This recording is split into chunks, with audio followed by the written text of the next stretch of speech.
A'udzu billahi minasyaitonir rajim. Bismillahirrahmanirrahim. Assalamualaikum warahmatullahi wabarakatuh. Alhamdulillahirabbil alamin. Wassalatu wassalamu ala asyrafil anbiya'i wal mursalin sayyidina Muhammad wa ala alihi wa sahbihi ajma'in. Rabbana zidna ilman warzuqna fahman bi rahmatika ya arhamar rahimin. Allahumma faqihna fid din wa 'allimna at-ta'wil wahdina ila siratikal mustaqim. نوينا التعلم وتعليم التذكر والتذكير والنفع والانتفاع والإفادة والاستفادة والحث على التمسك بكتاب الله وسنة رسوله والدعاء إلى الهدى والدلالة على الخير ابتغاء وجه الله ومرضاته وقربه وثوابه سبحانه وتعالى آمين اللهم آمين. Alhamdulillah, syukur pada Allah Subhanahu wa taala di atas segala nikmat yang telah dikurniakan oleh Allah Subhanahu wa taala. Sama ada kita minta ataupun kita tidak minta, tetap Allah SWT kurniakan kepada kita dengan kerahiman, kerahmatan daripada Allah Subhanahu wa taala. Allah tidak memilih hamba-hambanya untuk dikurniakan nikmat-nikmat, tapi hamba-hambanya sahajalah yang banyak melupakan kepada Allah Subhanahu wa taala dan lebih memilih kepada perkara-perkara keduniaan yang mereka pilih dalam hidup mereka sehingga mereka melupakan Allah Subhanahu wa taala. Mudah-mudahan kita tidak melupakan Allah SWT dalam kehidupan kita dan dijadikan sebagai hamba yang sentiasa berzikir, mengingati kepada Allah Subhanahu wa taala dan juga melalui kekasihnya Rasulullah sallallahu alaihi wasallam yang membawa agama ini kepada kita sehingga kita dapat menikmatinya seperti mana kita menikmatinya pada hari ini. Tuan-tuan dan puan-puan dirahmati Allah SWT, insya-Allah kita sambung pengajian kitab kita Syama'il Muhammadiyah yang dikarang oleh Al-Imam Tirmizi rahimahullahu taala wa nafa'ana bi'ulumihi wa 'ulumi masyayikhina fid dharaini amin. Dalam bab yang ke-32 muka surat 84 kita sambung. Sebelum ini bab yang sebelumnya berbicara tentang sifat syarabi Rasulullah sallallahu alaihi wasallam, minuman Rasulullah, dan dalam hari ini insya-Allah kita sambung bab 32, masih lagi berkait rapat berkenaan dengan bab yang sebelumnya. Bismillahirrahmanirrahim. Babu ma jaa fi syurbi Rasulillah sallallahu alaihi wasallam. Syarab, minuman. Syurbi, kaedah ataupun cara minum Rasulullah sallallahu alaihi wasallam. Jadi bila ada minuman, ada cara minum. Bila ada lauk makanan, ada cara makan. Dan pada setiap aktiviti kehidupan itu ada adab-adabnya yang perlu dilalui dan ada sunnah-sunnah yang Nabi SAW ajarkan kepada kita. Maka di sini kita dah tengok minuman-minuman yang Nabi minum. Hari ini kita tengok cara minum pula, bagaimana Rasulullah SAW bermuamalah dengan minuman. Wa bihi ilaihi qala haddatsana Ahmad bin Mani' qala haddatsana Hushaim qala anba'ana Asim al-Ahwal wa Mughirah an Sya'bi an Ibn Abbas radhiyallahu anhuma anna an-nabiy sallallahu alaihi wasallam syariba min zamzama wa huwa qa'imun. Daripada Sayyidina Abdullah bin Abbas radhiyallahu anhuma, baginda Nabi sallallahu alaihi wasallam minum air Zam-Zam dalam keadaan berdiri.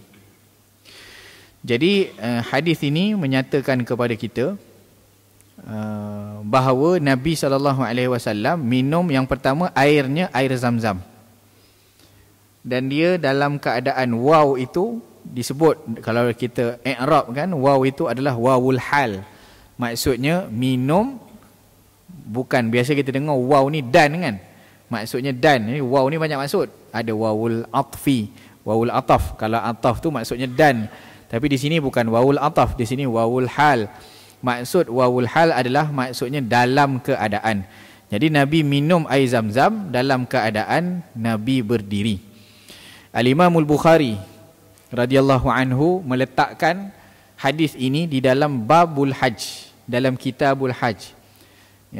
Cerita tentang hadis-hadis yang berkaitan tentang haji. Jadi para ulama mengatakan bahawa yang dimaksudkan Nabi minum ini air Zam-Zam dalam keadaan berdiri adalah ketika mana haji wada', musim haji. Musim haji tuan-tuan pun tahu keadaannya sosek. Bak kata orang Nogori kan, walaupun Dan bukan orang Nogori, sosek, sesak lah. Jadi di sini bukti Bukti bahawa Nabi SAW minum berdiri, kata para ulama, bukanlah sesuatu yang sunnah. Jadi kaedah kita memahami kepada sesuatu hadis, tak boleh terus ambil, tengok ni hadis Nabi minum berdiri ni. Jadi minum berdiri terus dia ambil. Ada hadis dia anggap sunnah terus. Nanti dulu kena tengok apa syarahan para ulama. Al-Imam Al-Bukhari pun letakkan hadis ini dalam Kitabul Hajj. Letak dalam bahagian haji. Nak bagi tahu pada kita, sebenarnya minum berdiri bukan sunnah, tapi harus. Boleh dilakukan apabila adanya darurah. Ya, darurat. Ada keperluan. Antara keperluannya adalah tak boleh nak duduk. Orang terlalu ramai, tak boleh nak duduk. Jadi minumlah berdiri. Harus saja, tak ada masalah. Ya. Ataupun tempat untuk duduk terlalu kotor. Ada tempat duduk tapi terlalu kotor. Jadi tak boleh untuk duduk. Jadi darurah, boleh dibolehkan berdiri. Cari mana-mana kerusi memang tak ada. Tempat memang sempit. Ya. Dalam LRT contoh.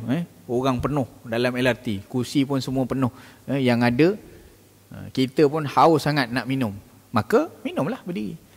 Tidak menjadi masalah. Ada sebahagian orang pula kata, tengok ni dalam hadis ini Nabi sebut air Zam-Zam. Jadi tiap kali minum air Zam-Zam kena minum berdiri. Daripada hadis ni dia bawa kefahaman macam itu. Sebenarnya salah. Sebenarnya tidak. Apa jenis air pun adalah sama hukumnya. Walaupun dalam hadis ini jelas disebut Nabi minum dalam keadaan berdiri, tapi banyak daripada keadaan Nabi adalah duduk berbanding daripada berdiri. Jadi minum duduk adalah sunnah, dan minum berdiri adalah diharuskan apabila berlakunya darurah. Kalau tak ada darurah, minum berdiri, maka hukumnya makruh. Tak ada apa-apa sebab. Maknanya boleh duduk, tak duduk, tapi dia minum berdiri, maka hukumnya adalah makruh. Kalau dibuat kerana tasyabuh bil kuffar, niat memang saja-saja nak menyerupai kepada amalan orang kafir, maka haram. Sekarang kan budaya kan macam tu. Kadang-kadang tu kita tengok jamuan kan, saja tak letak kursi, letak satu meja tengah, berdiri belaka kan, pegang, masing-masing pegang cawan kopi. Dia rasa kelas bila buat macam tu. Padahal letak kursi duduk, boleh je duduk. Kalau dibuat tu memang maknanya pergi tu memang tak ada kursi, dan dia makan ataupun minum dalam keadaan berdiri, maka haruslah sebab darurat. Tapi kalau sengaja dibuat dengan tujuan nak tasyabuh, nak tiru kepada amalan orang-orang yang bukan Islam, orang kafir, maka haram hukum dia. Ini kena jelas. Kalau tak ada sebab apa-apa buat, maka makruh.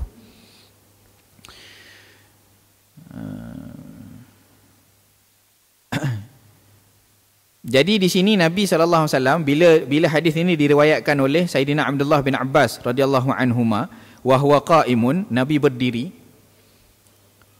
tidak bermakna pengajaran Nabi SAW hanya perlu datang dengan melalui kaedah pengajaran melalui kata-kata. Maksudnya hadis ini tak menunjukkan qalan Nabi berkata, contohnya isyrab wa anta qaidun, contoh, minumlah kamu dalam keadaan kamu duduk. Nabi tak cakap macam tu. Tapi sahabat yang tengok perbuatan Nabi, maknanya Nabi mengajar melalui cara amali. Nabi mengajar practically, dan sahabat tengok dan sahabat describekan kepada orang lain. Ini pun satu kaedah pengajaran. Dan sebenarnya pengajaran seperti inilah yang lebih berkesan berbanding daripada suruh. Kan begitu kan? Maknanya kalau seorang ayah nak ajar anak dia minum duduk, tapi kalau ayah tu sendiri minum berdiri, pening anak dia. Dia cakap je, dia sambil minum tu dia berdiri, tapi dia cakap pada anak dia, engkau bila minum duduk tau, tapi ayahnya minum berdiri, jadi anak tu pening. Dia confuse kan? Confuse dia. Tapi kalau ayah tu tak cakap apa-apa pun, tapi tiap kali dia minum, dia buka peti ais, dia ambil, dia tuang air, dia cari kursi, dia duduk, dia minum. Tiap-tiap hari anak dia bila tengok keadaan dia begitu, anak dia tahu bila nak minum kena duduk. Jadi kaedah pengajaran itu dia panggil lisanul hal, dia panggil. Lisanul hal ini lebih baik daripada lisanul maqal. Menunjukkan dengan perbuatan, itu adalah lebih baik untuk dicontohi berbanding daripada hanya boleh cakap saja tapi amalnya tidak ada. Jadi tengok hebat Nabi SAW. Nanti kita bawakan hadis yang akan datang ni, akan ceritakan bukti bahawa orang yang beranggapan bahawa minum air zam-zam kena berdiri adalah salah. Baik, hadis yang kedua.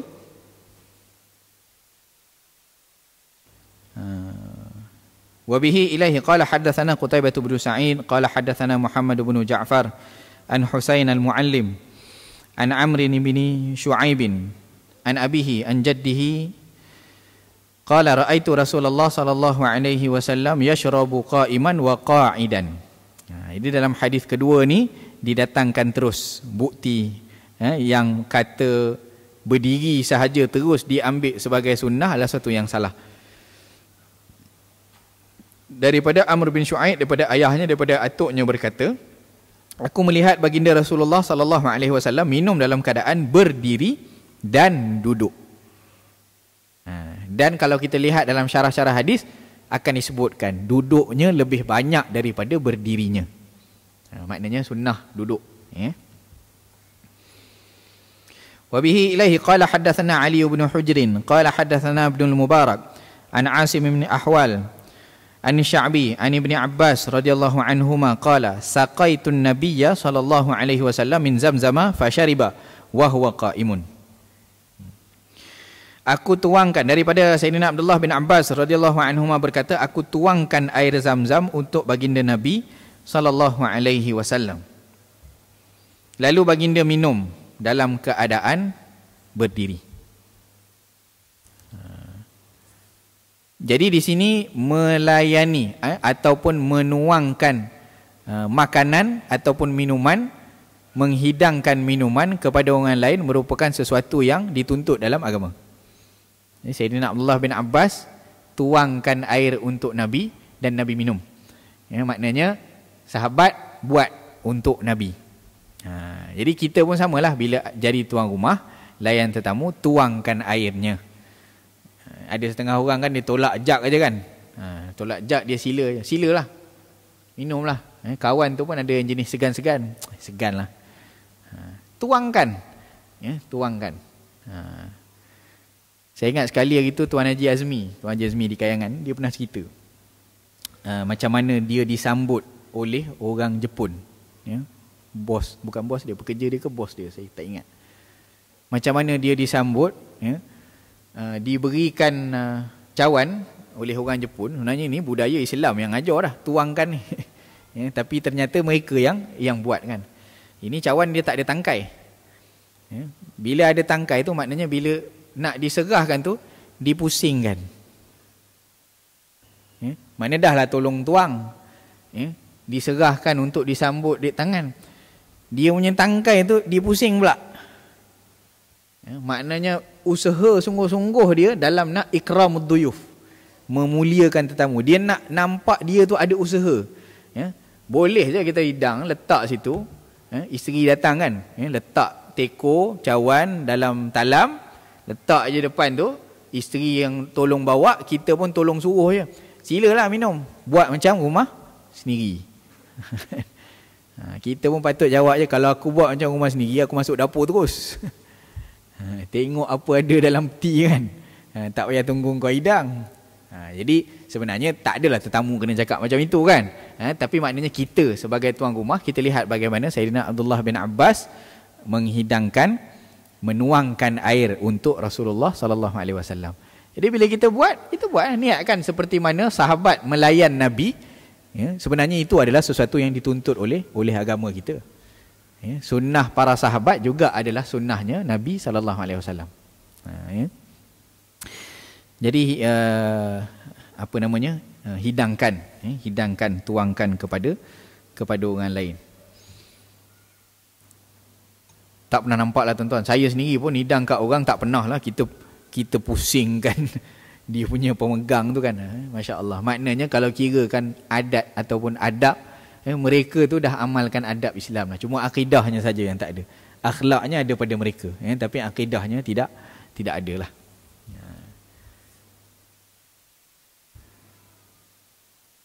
Wa bihi ilaihi qala haddatsana Abu Quraib Muhammad ibn al-Ala wa Muhammad ibn Tarif al-Kufi qala haddatsana ibn al-Fudail anil A'mash an Abdul Malik ibn Masirah anil Nazzal ibn Sabrah qala utiya Aliyu radhiyallahu anhu bikuzin min ma wa huwa fir ruhbah fa akhadha minhu kaffan fa ghasala yadayhi wa madmada wastanshaqa wa masaha wajhahu wa dhira'aihi wa ra'sahu thumma shariba wa huwa qa'imun thumma qala hadha wudu'u man lam yuhdith hakadha ra'aitu Rasulullah sallallahu alaihi wasallam fa'al. Daripada An-Nazzal bin Sabrah radhiyallahu anhu berkata, Sayyidina Ali karamallahu wajhah diberikan segayung air ketika beliau berada di Rahbah, satu tempat, nama tempat di Kufah. Kemudian beliau mengambil air itu dengan telapak tangan, lalu membasuh kedua-dua tangannya dan kemudian berkumur-kumur. Kemudian masukkan air ke dalam hidung dan menghembusnya. Kemudian menyapu muka, kemudian kedua-dua tangannya sampai ke lengan dan kepalanya.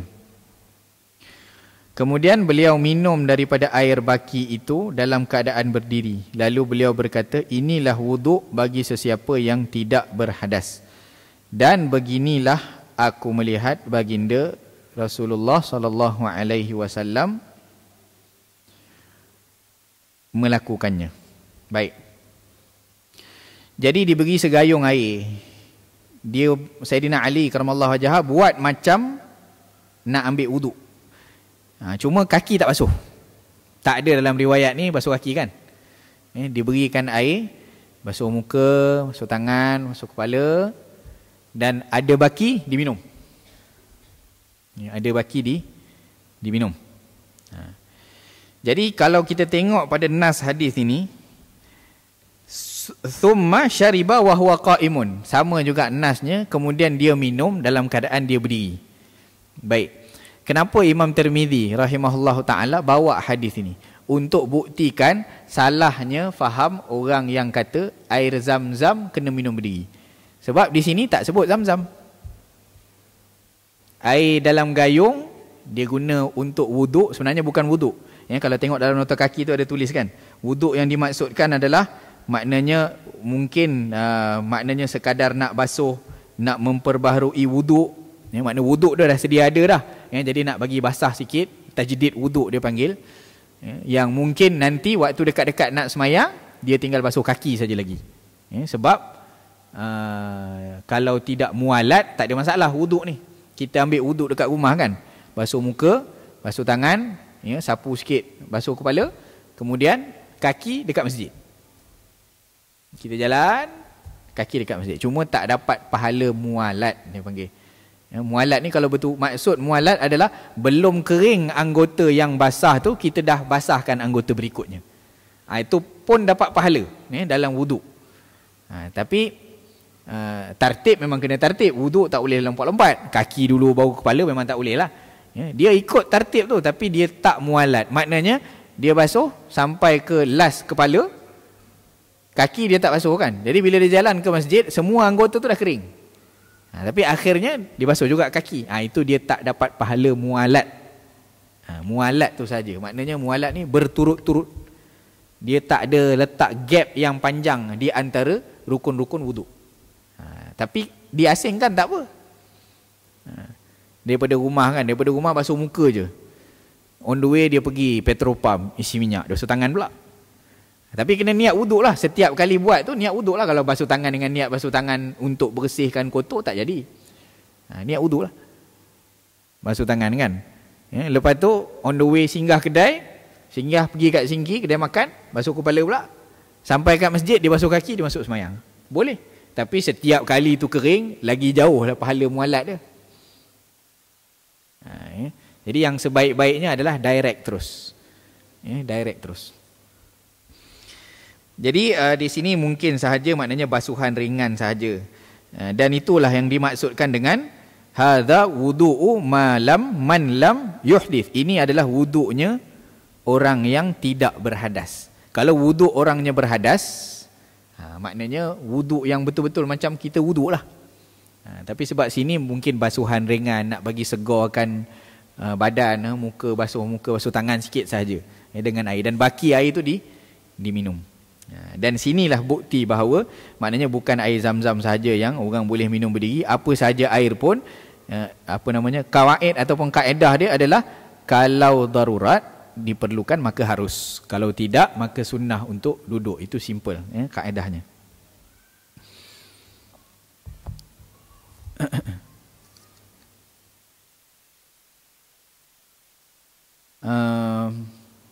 Kata para ulama lagi, kalau sungguhlah maknanya zam-zam itu sahaja yang dibenarkan untuk minum secara berdiri, maka hadis ini juga akan menyebutkan air itu adalah air zam-zam.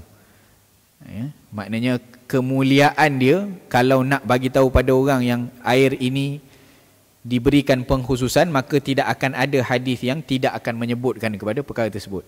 Jadi bila tak sebut, maka dia akan jatuh kepada umum hadis sahaja. Air itu secara umum saja.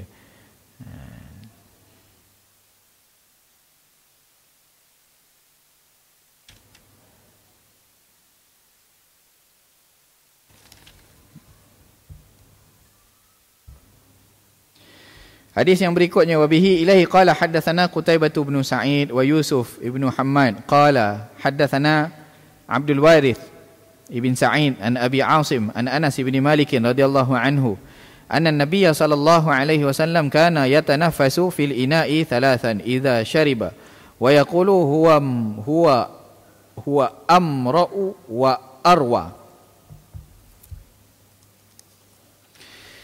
Daripada Sayyidina Anas bin Malik radhiyallahu anhu, baginda Nabi sallallahu alaihi wasallam akan bernafas pada bekas minuman sebanyak 3 kali apabila minum. Baginda sallallahu alaihi wasallam bersabda, beliau sabda, cara ini adalah lebih melegakan, menyegarkanlah, dan arwah, lebih puas. Arwah ni rasa nikmat. Kalau kita dahaga betul dapat air yang sejuk, itu dia panggil arwah. Perasaan yang rasa nyaman, sangat nyaman.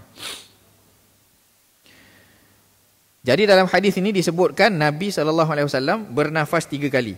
Maksudnya minum secara berperingkat, bukan dengan satu nafas di luar bekas minuman ataupun cawan, bukan juga di permukaannya.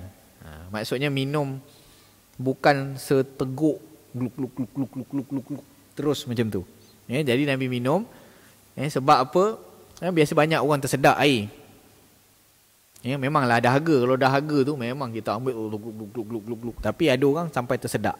Nabi orangnya tenang. Dan Nabi maknanya bernafas tu di luar air 3 kali. Maksud 3 kali adalah Nabi minum sikit yang pertama, kemudian Nabi minum sikit yang kedua, dan kata para guru kami, Nabi minum yang terakhir tu dihabiskan. One shot.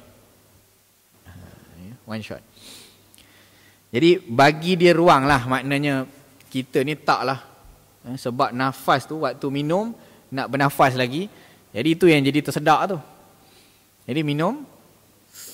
Kata Syekhna Syekh Muhammad Husni Ginting hafizahullah, kalau minum air kosong, kaedahnya caranya adalah dibunyikan slurp tu. Slurpee. Contohlah, buat contoh. Bismillah.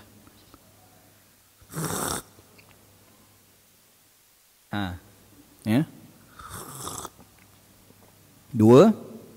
Tadi sekali napas, ni 2 kali napas, tapi ni saya minum sikit kan. Yang kali ketiga biasanya Nabi habiskan.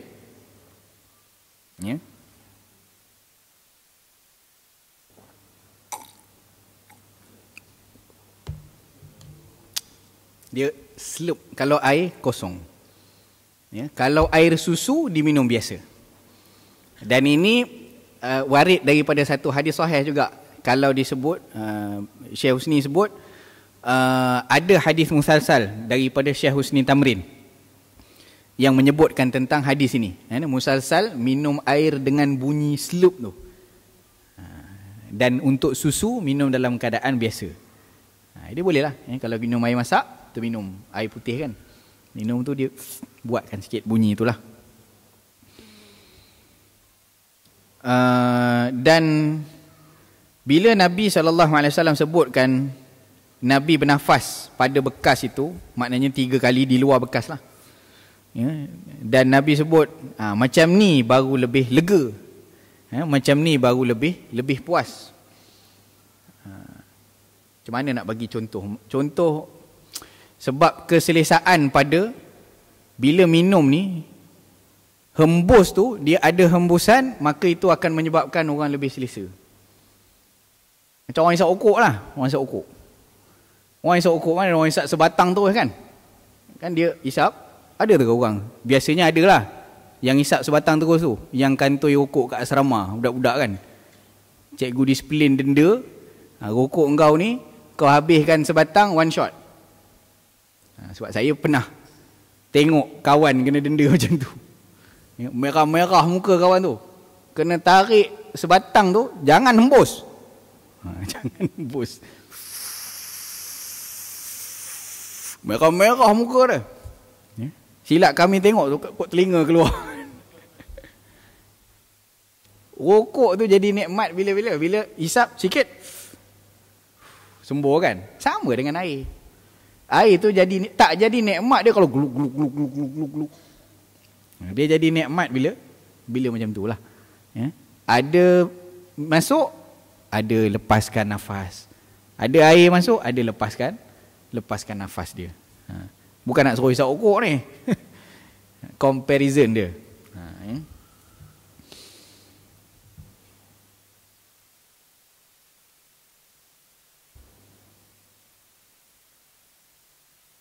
Jadi tengok bagaimana Nabi SAW hatta cara minum pun diajar kepada kita. Hebat akhlak Nabi. Wa bihi ilaihi qala haddatsana Ali bin Khashram. Qala haddatsana Isa bin Yunus an Rishdin ibn Quraib an abihi an ibni Abbas radhiyallahu anhuma anna an-nabiy sallallahu alaihi wasallam kana idza syariba tanafasa marratain. Daripada Sayyidina Abdullah bin Abbas radhiyallahu anhuma, baginda Nabi SAW bila minum, baginda akan bernafas sebanyak 2 kali. Maksud 2 kali adalah 3 kali lah minumnya. Nafas tu 2 kali. Yang pertama minum, nafas. Kedua minum, bernafas. Yang ketiga minum. Maknanya tengah-tengah tu duduk 2 kali bernafas lah.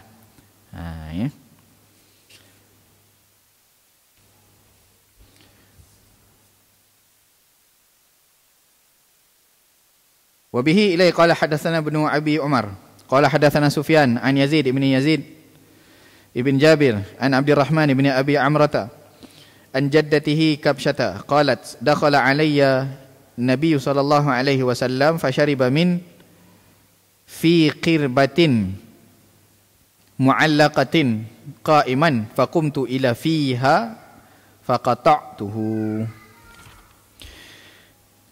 Daripada neneknya Kabsyah radhiyallahu anha berkata, baginda Nabi SAW masuk ke rumahku. Kemudian baginda SAW minum daripada mulut qirbah. Qirbah ni macam sejenis tempat, macam labu, tapi labu tu daripada tanah. Qirbah ni daripada kulit. Kulit, apa bahasa kita, kantung. Sini tak ada kot. Sebab antara tempat yang dijadikan tempat simpan air lah.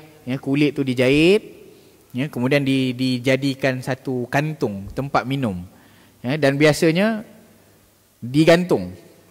Digantung, jadi orang yang datang minum berdiri je. Minum, tengok benda tu bergantung, datang, ambil situ minum. Minum terus daripada kantung. Namanya qirbah benda tu. Namanya qirbah. Jadi para masyayikh kami bila baca hadis ni kata Boleh tak minum direct daripada bekas yang besar, maksudnya minum dalam jug? Minum dalam jug kan. Boleh lah, tak ada masalah. Tapi pelik lah sikit. Pelik lah sikit. Sekarang kan macam-macam orang kan. Dulu minum dalam cawan, lepas tu minum dalam teko. Macam dekat Bangi tu ada satu kedai, dia minum dalam bekas-bekas sains. Ada section 9. Ada satu, apa nama kedai tu saya ingat sains, chemistry apa benda. Minum dalam tu lah. Penunuh Bunsen. Apa yang bulat tu, tabung uji apa semua tu kan. Jadi pelik-pelik kan. Orang kita semua nak buat pelik je. Buat pelik lakulah jalan. Makan dalam pampers kan. Macam-macam. Minum gelas tak cukup. Kalau di Terengganu tu ada satu kedai biasa dekat Teluk Tapang tu. Air buah pure. Gelas besar. Memang besar sungguh. Itu memang minum dalam jug. Minum dalam jug. RM5, RM6. Fresh orange memang jug untuk besar. Kenangan time belajar dululah, petang-petang pergi makan sotong celup tepung tepi pantai kan, dengan kopok lekor. Itu Terengganu memang sedap lah. Jadi minum dalam melalui kirbah, direct melalui mulut kirbah. Lalu kata Kabsyah radhiyallahu anha, aku pergi ke mulut kirbah itu dan memotongnya. Dan dipotong. Lepas tengok Nabi minum dari situ, dia pergi dia potong. Kita baca satu lagi hadis bawah tu yang lebih kurang sama, kemudian saya syarah. Hadis 215.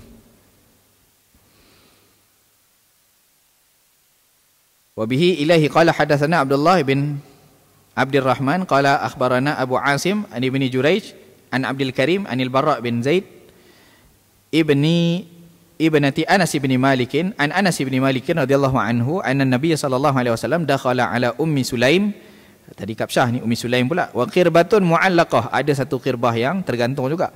Fa syariba min famil qirbati, Nabi minum daripada mulut qirbah itu, wa huwa qa'imun, Nabi berdiri. Fa qamat Ummu Sulaim, lepas daripada itu Ummu Sulaim mak kepada Sayyidina Anas. Ini kita dah ceritakan tentang kehebatan Ummu Sulaim, yang waktu Nabi turun saja ke Madinah, sampai saja ke Madinah, Ummu Sulaim datang dan serahkan Sayyidina Anas untuk khidmat pada Nabi. Sebab tu waktu tu umur dia lebih kurang 9 tahun, 10 tahun, dan dia khidmat pada Nabi pun lebih kurang dalam 9 tahun juga. Umur 18 Nabi wafat.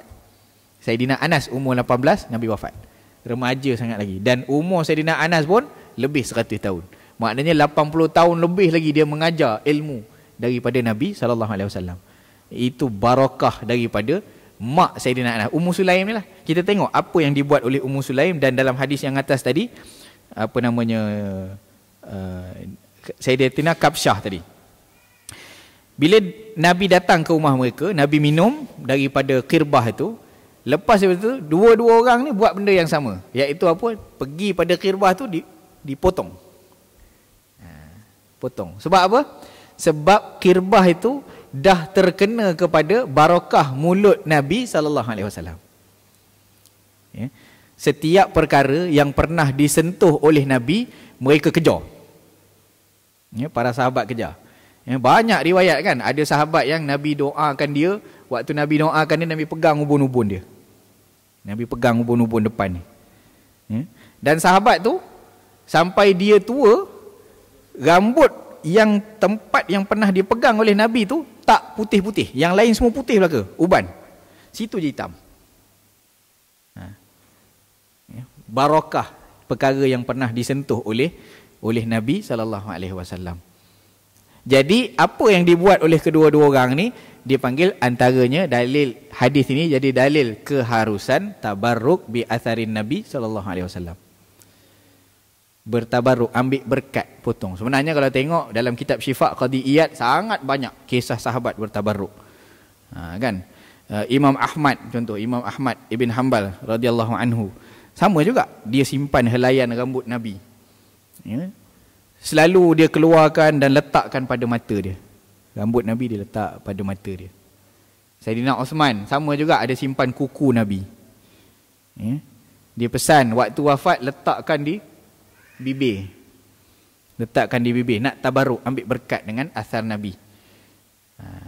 Sebab tu bab tabarruk kita selesai. Jangan kita berkhilaf keharusan bertabarruk. Cuma pastikan betul-betul lah. Saya suka kenyataan yang dibuat oleh Mufti Kedah baru ni kan, bila orang naikkan isu di Al-Usta mereka tabarruk dengan asar Rasulullah kan.